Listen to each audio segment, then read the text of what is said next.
So everybody hates dating apps now, and I have multiple reasons why people are hating on dating apps. Probably a lot of business reasons, maybe some AI shenanigans, but want to hear out what this guy has to say. So the other day I was thinking about dating apps, right? And I was wondering how they were getting on. And it turns out that they are not doing Sure. What's Match Group? Is that the company that owns like Tinder and maybe some other dating apps? great. Bumble's actually down 92% since. I mean, you have to also look at this. This is it by in like the pandemic, okay? No app, not even YouTube itself, isn't the same now as it was during the pandemic. So I think like comparing how it was in the pandemic is not as realistic, and I think you should compare it more to like how it was before the pandemic and now. Doing great. Bumble's actually down 92% since it first went public, and Match Group, the company which owns basically every other dating app, is doing pretty badly as well. Nice. People are falling out of love with dating apps. I gotta say, I've been using dating apps for the last 2 years. For the last year and a half, haven't found anyone that wants anything long term. I just find people who want short term fun stuff, and that's fine, you know. But when you're choosing because you need long term stuff, why does Tinder or Bumble or whatever just keep like giving me people that want short term stuff, or those people just lie on what they want and they just text you still?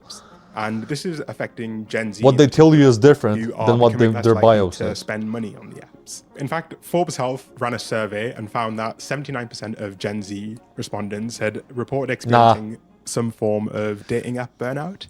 You might have even seen. I don't think so. Like, I maybe open a dating app like maybe once or twice a week. To some interesting marketing techniques. For example, Bumble got in trouble for some ads that they ran trying to convince women to. You shall not give up on dating and become a nun. What the fuck? You know full well of celibacy. Bro, what the fuck? To no longer be celibate, I guess. Who the fuck are dating apps gonna tell, for them to tell us what our morals should be and what our sexual desire should be?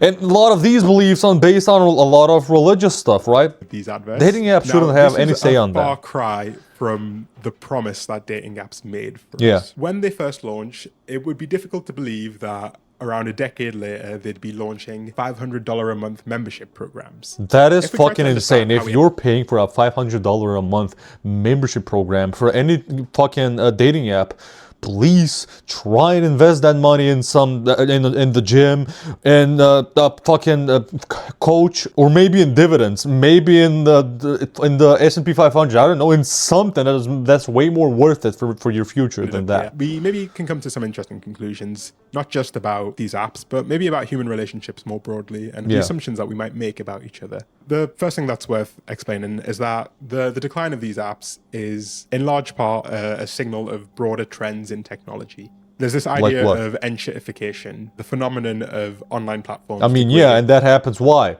Because of mostly short-form content that is made by AI.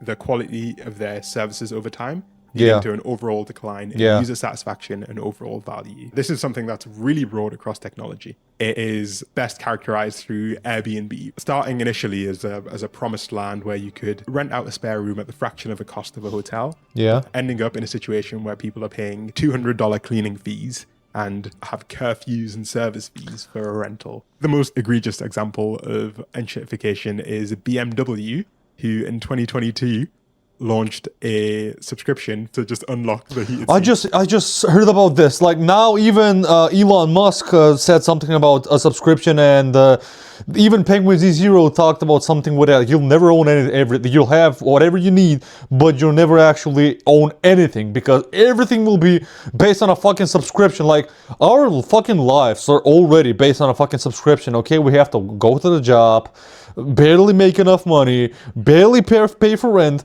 and barely have enough to eat. Okay, our whole lives are based on subscriptions. Please don't add any more subscriptions. Oh, already in the car. Dating apps are not immune to this problem. As subscribing to my channel is free, by the way. Fundamentally, they are. I know that was cheesy and stupid. The most obvious manifestation of this enshittification is the idea that subscriptions are king. I don't know if you know this, but Tinder actually has 3 separate subscription options on top of the $500 a month subscription plan. These look more like insurance plans than dating apps. dating apps have not become immune from this subscription mania, and their monetization strategy. That just tells us how they see us. They just see us as money throwing machines. They don't give a fuck about if we have actually a good experience on there, and if we actually find the kind of partner we want to find, and praise the app. No, they just want to enshittify it, make as much money as possible from one person, and make it so stupidly bad that it'll make it addictive for you to keep swiping, because it's the same it's the same logic with TikToks, with TikTok scrolling or short scroll or Instagram scrolling, right? The dopamine you get by just expecting something new, a new reel, a new TikTok, a new short, because you might be entertained. It's the same with dating apps, with swiping.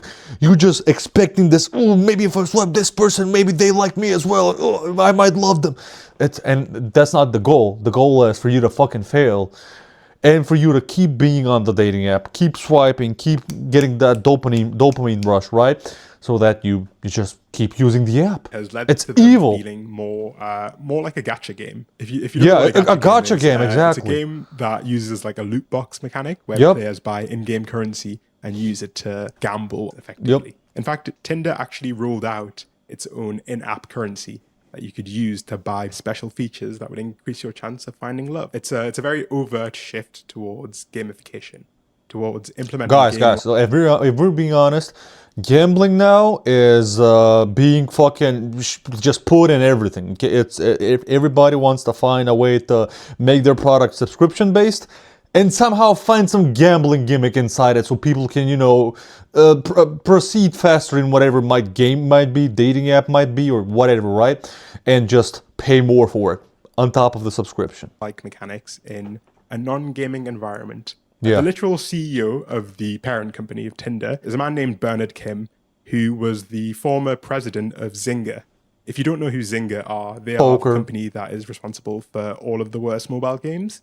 These as well. I haven't played these. And it's no surprise that these mechanics have been transferred directly from, as I said, gambling, some of the most addictive games in the world, to dating apps. This idea of gamification, broadly put, is simply just driving engagement and driving usership, not by providing a service, but by hijacking your brain's reward circuitry and making you addicted to the app. Exactly, the same way. I explained it I'm so proud of myself the way I explained it with Shorts and TikTok. It's exactly the same. As these apps have become increasingly gamified, people have responded much how they would respond to an actual game, by trying to exploit the mechanics of the game. In the world of dating, this manifests as hinge hacks. So there's this whole world on TikTok, which I've never seen this, of people sharing techniques and tips that you can use to make your experience of using dating apps a little better. Some of these things include refreshing your Hinge feed by threatening to delete your account, which supposedly flags Hinge and makes you more likely to show up in other people's feed. Other people's decisions. That just tells you how much every single app right now, doesn't matter if it's gaming or dating or whatever it might be, even not your basic weather app, but some interesting stuff, right? There's so much involved that you're looking to get from that app. But all they don't want to help you as much as they want you to keep being on that fucking app and look at as many ads as possible, and also pay a subscription so they can make money from you. And you will keep being on that app, looking for that satisfaction and never being satisfied, and just getting addicted to that potential satisfaction. Things like choosing to use AI wingmen to create a profile that is optimized for these algorithms. Yeah. Enshittification isn't necessarily a complete explanation, though, because despite the fact that many other services in technology have been getting worse and worse, the companies seem to still be doing great. And there are some unique dynamics of these apps that make them especially prone to collapse, and that can help us understand they will never collapse. There's no way. Part of it is simply the fact that these apps promote the idea that they'll literally change your life. Hinge, for example, markets itself as the dating app designed to be deleted. I mean, every single fucking product and company and website does this. Like the poorest tech company in my city says, "Oh, we're gonna be amazing work environment, amazing colleagues, great benefits." Meanwhile, they're nothing better than the most mediocre companies in the city. It's the big promise. They all do that. Nobody takes that serious now. I personally, as a cynic, feel like isn't necessarily true. Hinge is owned by a $9 billion company. Yeah. So, I don't think they want you to delete any of their apps. I should mention that I try to consult a variety of sources, and sometimes that leads you, especially with dating, down some uncomfortable rabbit holes. And so Bro went down the Reddit rabbit hole, and he probably found the like most cringiest and craziest Reddit stories from dating ever. Maybe I address a few know that preconceptions happened. that people can often have after having had a bad experience with dating apps. Yeah. They're not an enjoyable experience for anyone, regardless of gender identity. Around 80% of women report feeling some level of burnout, and around 74% of males report feeling some kind of burnout as well. The unenjoyable experience is pretty evenly split across the aisle. We have some very different... Also, one more thing, there's way more males than females, okay? And way more, and because of that, females are always getting way more matches, way more likes than men. But there is also way more men than women, so they are getting bombarded with likes and shit. And you know, some women just gets their egos up, and some women are just overwhelmed with it and just not use the app. Problems that occur, but no set of problems is one more significant than the other. Interestingly enough, men outnumber women 3-1 on Bumble and Tinder. I didn't pre-watch. Women report higher rates of negative experience. I would have said way more than 3-1, by the way. That's not to invalidate the fact that men obviously have incredibly high rates of negative experiences, but Yeah. rather to emphasize the fact that... I mean, look at my face. You think my whole fucking face is a negative experience to watch, okay? So I wouldn't be mad at anybody if they just swipe left on me. Like that probably even happens in real life. I should not, if now when I'm thinking about it. He enjoys the experience of dating apps. The grass isn't greener on anyone's side. Men are far more likely to experience feelings of rejection, feelings of being ignored, whereas it seems like the issues that women report are more, well, they're different. They're different at least, right? So a 2023 survey found that over half of women under 50 who'd used dating apps had been sent a sexually explicit message that they didn't ask for. No, okay. Which I think is an insanely high statistic. But generally, if you send those kinds of pictures, you're an idiot. You stop doing this. There's like, if you really want to do stuff like this, like there is actual websites with, you know, women, you can pay them and you can do that. They can do that to them and they can send you pics. You can send them pics. We all know which websites I'm talking about, right? You don't use dating apps for it, okay? Issues that lead people to feel burnt out are more broadly the failure to find a good connection, being ghosted, being lied to, feeling rejected, and having boring or not substantive conversations. Now, let's maybe understand a bit more about the user experience and what kind of leads to these super high rates of dissatisfaction, and whether dating apps are actually benefiting from this or not. Because it seems like they aren't benefiting from this huge level of dissatisfaction that people are experiencing. I want to explain a little term from economics called adverse selection. Planet Money wrote a little piece explaining how adverse selection might be an important factor in understanding why dating apps have gotten so bad lately. Okay. It's possible that dating apps face adverse selection. Basically, a new app starts up and hopeless romantics looking for real love begin flocking to it. But so do sleazy types who lie on their dating profile. Over time, the earnest daters go on a bunch of bad dates, encountering people who have no interest in real relationships. That's literally me. Or whose profiles are completely misleading. Like lemons driving good cars out of the used car market, maybe sleazeballs push great catches out of dating apps and ultimately ruin the quality of the whole app experience. So people go to a new app in the hopes of finding something better, and the cycle starts again. This idea of adverse selection is basically the idea that people can take advantage of, you know, the meta on dating app to promote themselves as something they're not, and ultimately lead honest, well-intentioned users. Here's a genius business idea if anybody wants to do this. Create a dating app, you know, the similar UI to Tinder, Bumble, doesn't matter the UI, it's the same as them, but make it so that, and this can be very bad, but make it so that users can, you know, actually rate other people based on how honest they are, how safe or dangerous they are. I'm looking at women going on dates with men now, you know what I mean? And maybe rating on some other stuff, right? And I know people might, you know, or misuse this or just use it with bad intent. I get it, but I think it's worth a try. You know what I mean? And then using the AI, you can, you know, push more bad people to more bad people and more good people to more good people. I don't know, is that a bad business idea or is that a great business idea? I'm not sure. To feel like I don't think it is any other honest users because they're only interacting with people who know how to game the app. This is this whole idea of, you know, hinge hacks or using AI tools to beat the system. It doesn't necessarily make you a better person on a date, but Oh, I'm so bored of this. I'm so annoyed of these kinds of dating apps. Listen, guys, if you guys really are that bored and that fucking desperate, then you want to find hinge hacks, please get some. I'm talking to women and men here, okay? Go outside to the gym, to the park, to your local cafe on a nice weekend sunny day, right? And try and approach a woman or a man, okay? And if you're a woman, my men have to approach me. Okay, well, you know that with that you are limiting your options, especially if you're not as attractive as you are. Same with men. If you're not that attractive, you will have way more success if you just, try and show your personality. And I think everybody will have way more success if they actually try to approach 10 women or 10 men or both, depends on what you're into, right? Than trying to like random people on dating apps. Trust me, it'll be way more worth your time. Plus, you'll get better at your conversation skills. And you'll become more confident. And it makes people who download the app feel like everyone is awful. There is a way to actually minimize these bad apples. This is something that's actually been done before. If you can give the users as much information as you can, they can make more informed decisions. Right? Yeah. That's intuitive. However, the more information you provide to those users, the harder it makes for the app to be gamified, because they can't rely on the fact that you don't know things. That's why I said maybe it's not maybe it's not a good business idea. That Hinge's premium program, Hinge Plus and Hinge X, they both allow you to actually add more information about yourself. They allow you to filter your dates by location, by activity, and to fine tune exactly what you're looking for. Yeah. Which inevitably leads to a better dating experience. Yep. And reduces this problem of adverse selection. And this isn't just theoretical. We can take the example of OkCupid, which has actually gone through a bit of a transformation from being a dating app that dealt this is how it looks. Apples a lot what better. Is this a fucking UI design from the early 2000s? What is this?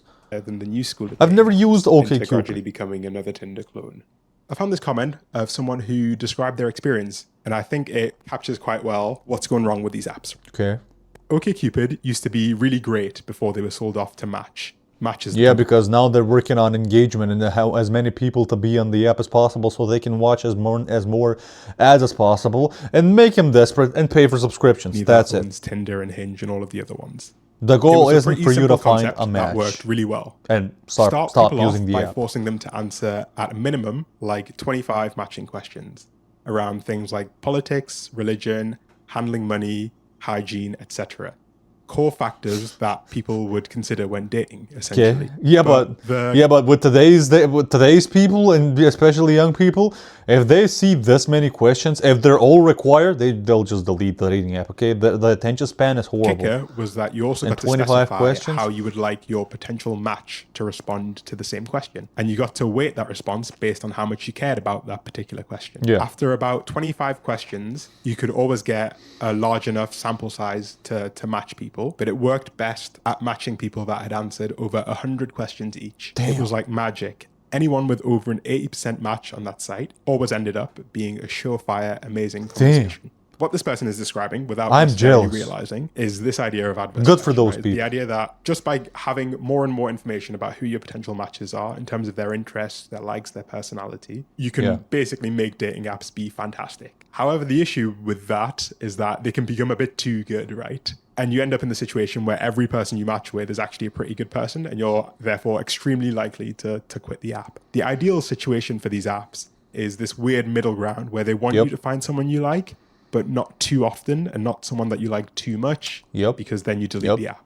But they don't it's an evil type of business. Like, they want to make money off of you finding love, but they don't want you to actually find love. They want to keep you desperate and keep swiping or scrolling as it is on most social media platforms.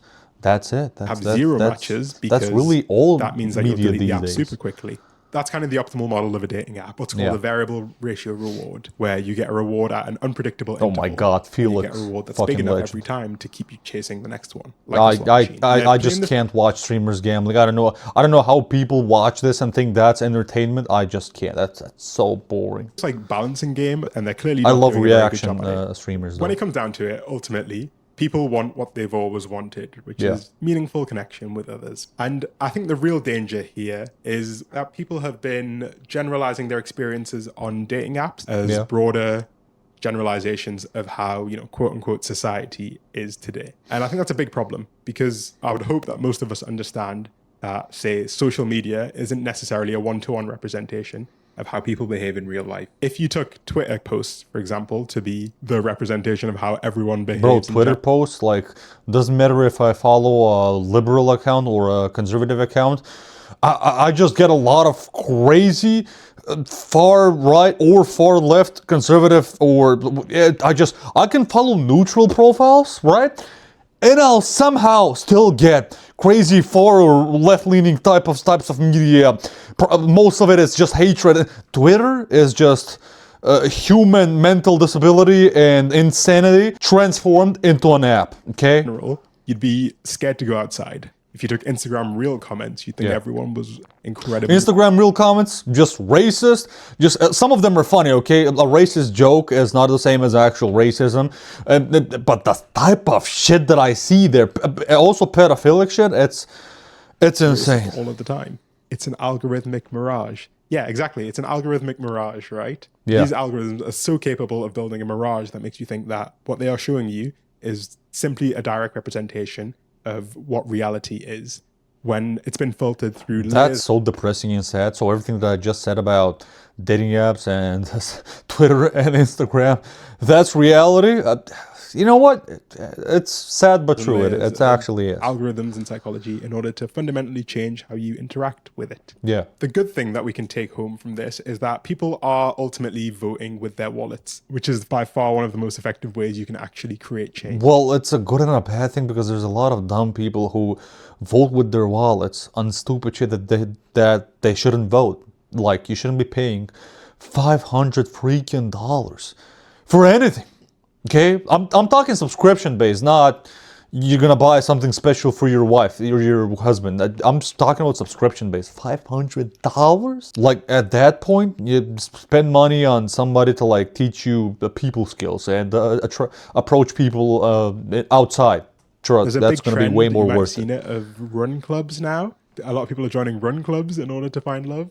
And this, to me, is ultimately a good thing. It means that people are actually choosing to create their own alternatives, which is exactly what we need right now. There's many activities connect people. Okay, if it can be a gym, it can be whatever, right? You find something that you both are mutually interested in, and you can start a conversation way easier that way. Okay, if I'm in the gym and I approach a girl in the gym, I know that I can start she already loves going to the gym, or at least likes going to the gym, because she is there. I see her regularly, and I approach her. And I've done that, and I have way more experience approaching women in real life than I have messaging them on any dating or social media app. You can approach this from, but ultimately the biggest reason they're doing so badly is that they're not providing the service that they promised. Yep. The collapse of dating apps doesn't mean the collapse of romantic love. It means that it's actually going to spread a bit more towards the places where it needs to be. Will it, or will more and more people keep being at home, lazy, and even worse, lonely, and they'll just lose hope for love? Because I'm seeing that more and more online these days. Organic spaces. But then again, I'm also incredibly single. So, take my words. Same, my guys. Hey. So yeah, I think I was pretty straightforward with my thoughts on why all of this is happening. Tell me what you guys think in the comments on why this is happening. And I don't think it's gonna change, because every single platform now just wants you to be on it as much as possible, loves engagement, and wants you to watch as many ads and pay as much money as possible for whatever perks you're gonna get from it. That's it. They don't care about you actually winning in real life. They just want you that short-term dopamine. That's about it. Have a nice day.